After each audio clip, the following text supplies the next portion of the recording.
Hey there, everybody. Yeah, it's your good pal Dustin back with another episode of Turn It Around.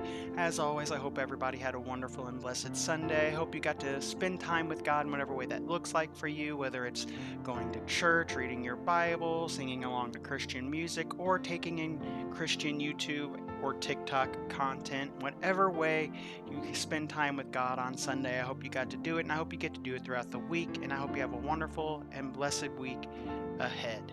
Now, before we get started, I just want to warn everybody that I got a little tickle in my throat, so if I have to a bunch, that's why.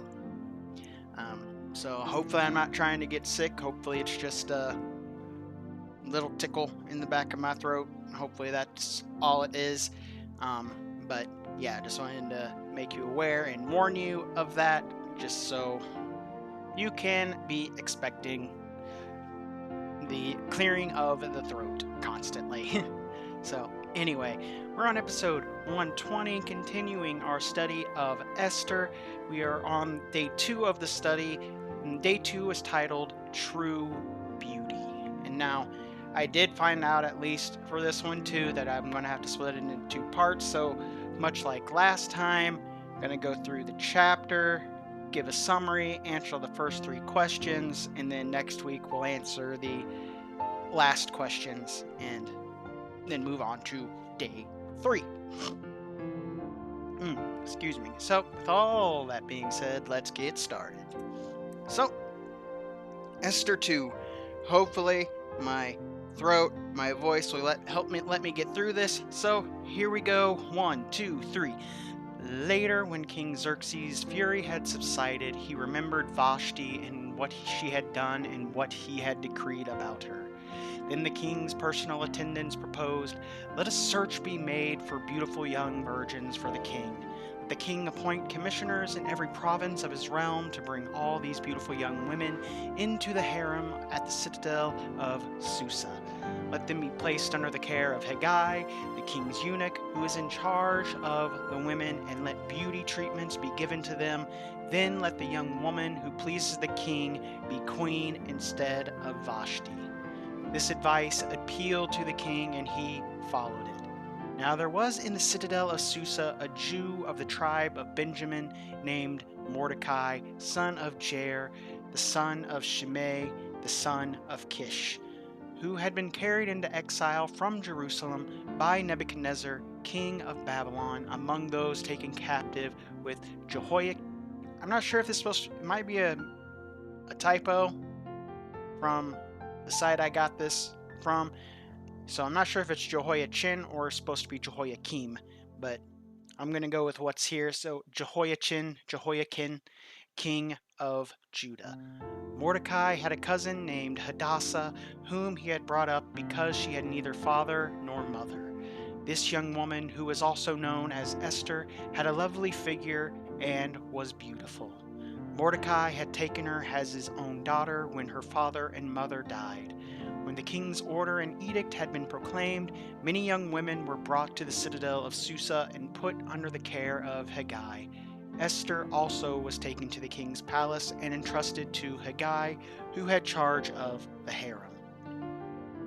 She pleased him and won his favor. Immediately, he provided her with her beauty treatments and special food. He assigned to her 7 female attendants, selected from the king's palace, and moved her and her attendants into the best place in the harem. Esther had not revealed her nationality and family background because Mordecai had forbidden her to do so. Every day he walked back and forth near the courtyard of the harem to find out how Esther was and what was happening to her. Excuse me.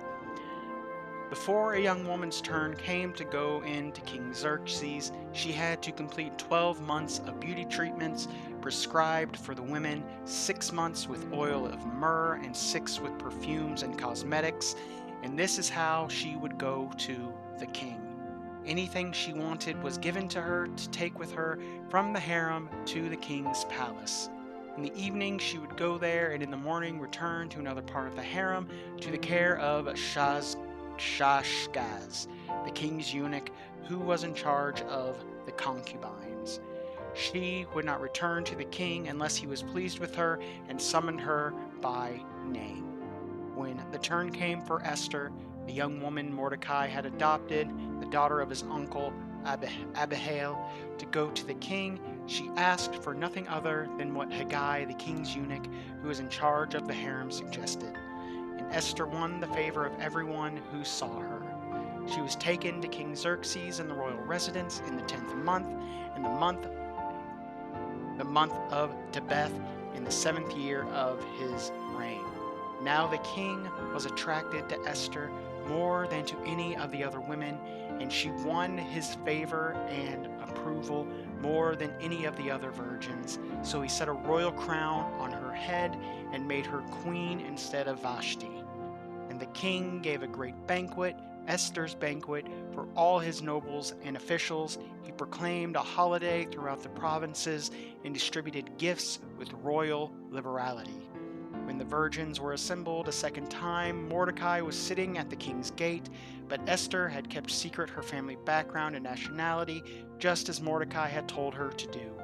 For she continued to follow Mordecai's instructions as she had done when he was bringing her up. During the time Mordecai was sitting at the king's gate, Bigthana and Teresh, two of the king's officers who guarded the doorway, became angry and conspired to assassinate King Xerxes. But Mordecai found out about the plot and told Queen Esther, who in turn reported to the king, giving credit to Mordecai. And when the report was investigated and found to be true, the two officials were impaled on poles. All this was recorded in the book of the annals in the presence of the king. Excuse me. Whew. Got it. Gotta take a drink.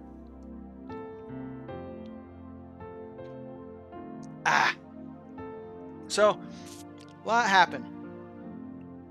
We find out Xerxes regrets what he did. Now, whether he really regretted it or he was just felt sorry for himself, that's up to interpretation. But he regretted what he had done in the heat of his anger.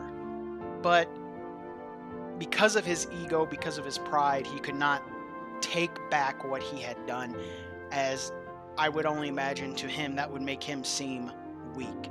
So instead, his advisors suggested, let's do some speed dating, for lack of a better term.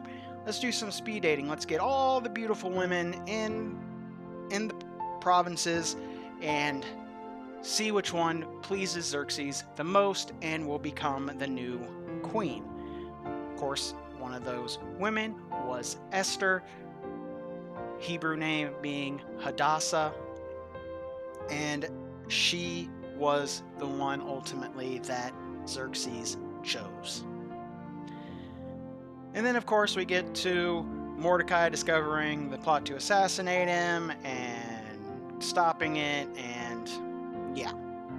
So, will there be a reward for Mordecai for his warning, for his help in preventing the assassination?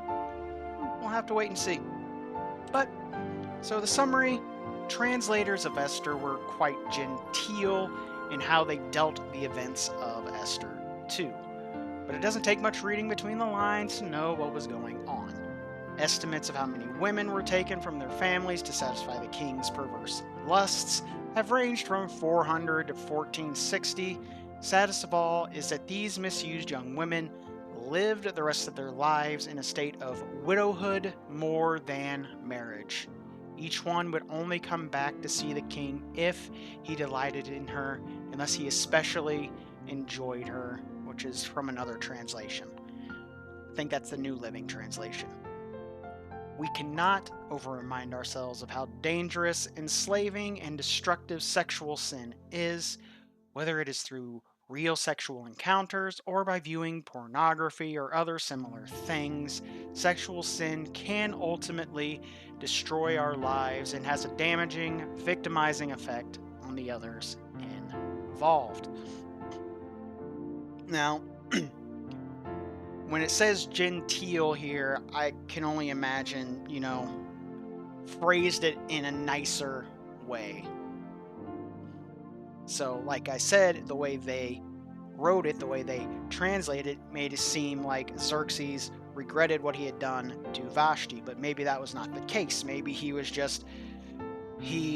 upset that he didn't have a wife that he could basically use over and over and over and over again.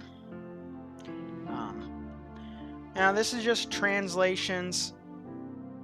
We cannot really know what was in Xerxes' head, what was in his heart, but so we only have this to go on. But a harem of 1,460 women. That's... I can't even imagine having one woman, let alone 1,460.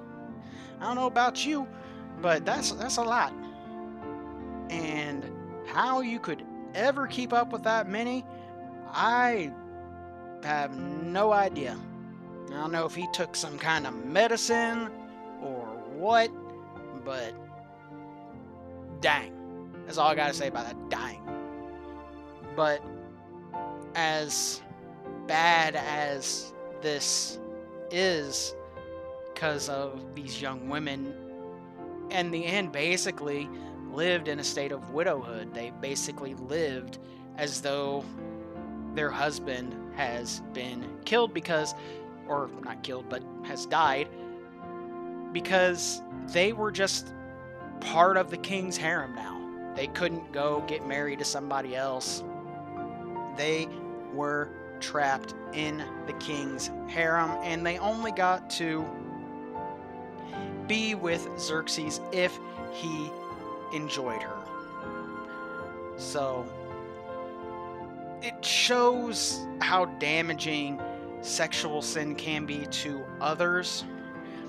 I imagine later it might show a little bit more how it destroyed Xerxes. Could just be that destroyed in the fact of him, throwing away Vashti. That destroyed his marriage. That could be ultimately what his damage and victimizing happened. But maybe there's something else. But sexual sin is probably, if I had to guess, probably the most difficult sin to resist, especially for men. Now, I'm sure there are some women that it's hard, but I feel from everything I've seen and looked at, men have a harder time resisting that sin than women do, and it's because of the way God wired us, or how we became wired after Adam ate the fruit of knowledge of good and evil. For men, we have a natural, instinctive desire to satisfy our sexual urges. We have a desire to mate. We have a desire to pass along our bloodline, to have children. And when we don't get that, we turn to other things to satiate and satisfy that instinctive hunger that we have. I know that sounds terrible. I'm probably wording it very terribly, but my point is that sexual sin is hard to resist, especially, in my opinion, when you're single. If you have a partner, a wife, a husband, I don't know if sexual sin really can exist. I mean, it can, I guess, but I'm not going to get into how. But when you have a partner, you have somebody there that you love, that loves you, that you are connected to, not only in heart, but in spirit. And you want to satisfy each other and make sure each other's needs are satisfied. Um, so, especially think for single men and women, sexual sin is hard to overcome. Just my opinion, but it also has to do with the extreme ease of finding not safe for work content. You can, heck, you could even go on YouTube and probably find something extremely close to not safe for work that just toes the line just enough to not get flagged by YouTube. So, finding not safe for work content is so easy, which makes resisting sexual sin even more difficult. But as always, we know that Jesus' sacrifice, we are forgiven for those stumbles. Excuse me. So, questions 1 through 3. So, Xerxes' anger and alcohol abuse led to foolish actions, and now, too late, he had regrets about this. Although he had concubines, he no longer had a wife to comfort and support him. His servants noticed his depressed mood and surmised what was wrong.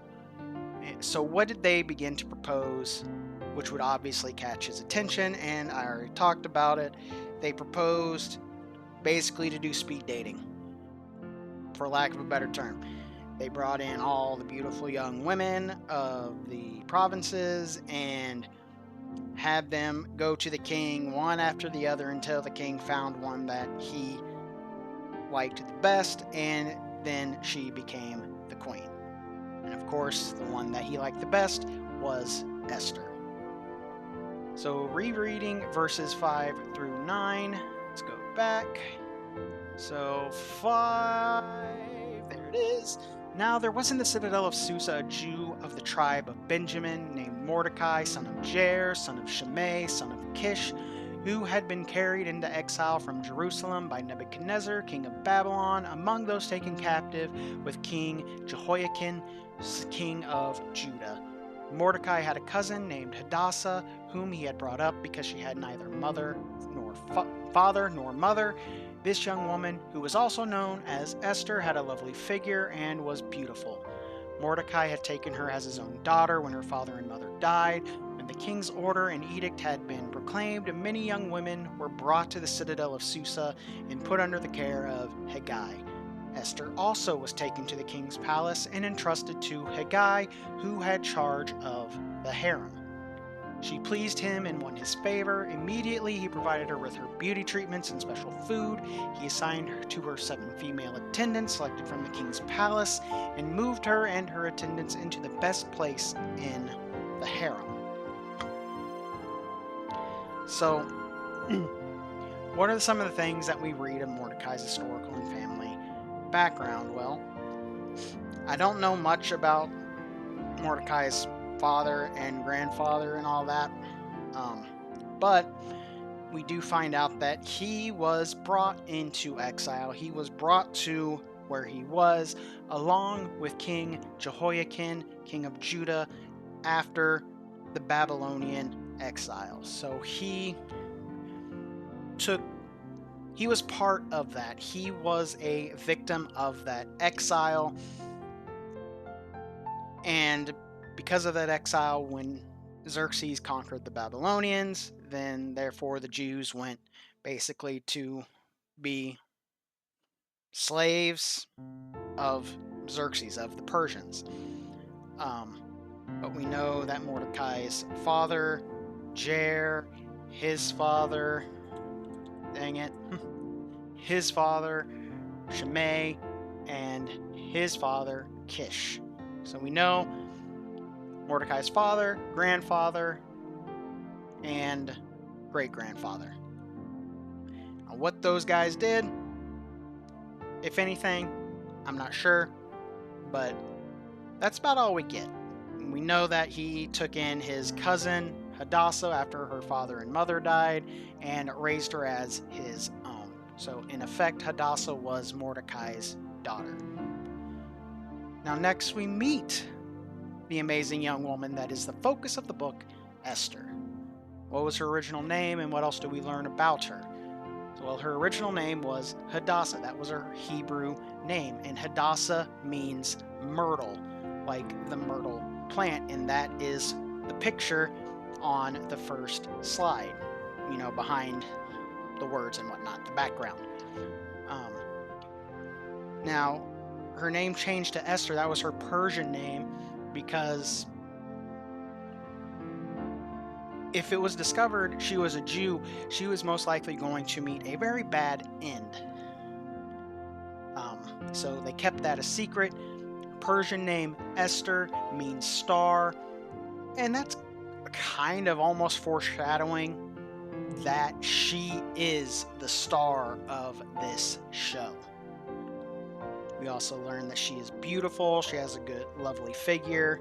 I'm going to assume an average healthy figure, maybe better. I'm just going to go with average healthy. So she, by everything we read, she might have even been more beautiful than Vashti. And considering Xerxes' disposition to beautiful women, it's not really a surprise that Esther was the one he chose. We also learn that Esther lost her father and mother. Whether they died of sickness, it doesn't say, or whether they were killed, again, doesn't say. We know that she was raised and respected and obeyed Mordecai as her father. I think we will also learn as we go through the book that Esther and Mordecai are very faithful to God, and in the end, their faith is rewarded. But that's for another day. That's all for this week. So we read chapter 2. We learned a little bit about Esther and Mordecai. Mordecai stops the attempted assassination of Xerxes. So, like I said, next week we'll do the rest of the questions. Then we'll move on to day 3. So, not much for this one. Just, again, we're still just kind of setting the scene, introducing the characters, all that. So, but as we do that, you can, like I said before, you can begin to see God's hand of providence setting things up for the future. So, as always, I thank you all for being here. Sorry if my tickled throat made things a little bit awkward today, but I thank you for being here. Thank you for your time. Thank you for your likes, your shares, your subscriptions, and if you do like what I do, please do like, share, and subscribe if you haven't already, so hopefully my videos can get out to more people. And as always, my friends, remember that I love you, God loves you, and please remember to love yourselves and those around you. Till next time, my friends. Bye.